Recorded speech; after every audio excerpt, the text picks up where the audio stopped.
کا تقاضا ہے۔ شہیدان ناموس رسالت ایک کتاب ہے جس کتاب میں برطانیہ کے ایک شہر مانچسٹر کے ایک اسکول کا واقعہ لکھا ہوا ہے کہ اس اسکول میں ایک کمپٹیشن ہوا۔ برطانیہ کے اسٹوڈنٹس، کالج کے، اسکول کے طلبہ اور طالبات اس کمپٹیشن میں حصہ ہوئے اور تقریر کیے انہوں نے۔ عنوان تھا تقریری مسابقے کا مشہور مذہبی شخصیات۔ اس تقریر کے درمیان ایک بچی، ایک طالبہ نے تقریر کرتے ہوئے جناب محمد الرسول اللہ صلی اللہ علیہ وسلم کا نام لیا اور کئی بار لیا، اور غفلت میں ایک بار بھی درود نہیں پڑھ سکی۔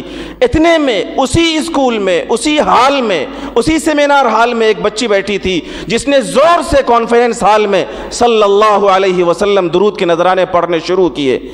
یہ درود پڑھنا اس کانفرنس ہال کی روایت کے اور وہاں کے ڈسپلین کے خلاف تھا۔ وہاں کے جو مینجمنٹ تھے اس نے اس طالبہ کو پکڑا اور ہال سے باہر کیا۔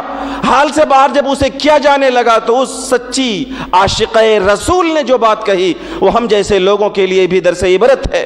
اس نے کہا کہ جب میرے محبوب کا نام لیا جائے تو نام لینے والے پر صلی اللہ علیہ وسلم پڑھنا فرض ہے، اور جب میرے نبی کے نام کو سنا جائے تو سننے والے کو صلی اللہ علیہ وسلم کہنا ضروری ہے۔ اور میں ایسے کسی ڈسپلین کو نہیں مانتی کہ جہاں میرے نبی کا نام لیا جائے اور وہاں صلی اللہ علیہ وسلم کہنے پر پابندی ہو۔ میں ایسے تمام تر ڈسپلین سے بالا تر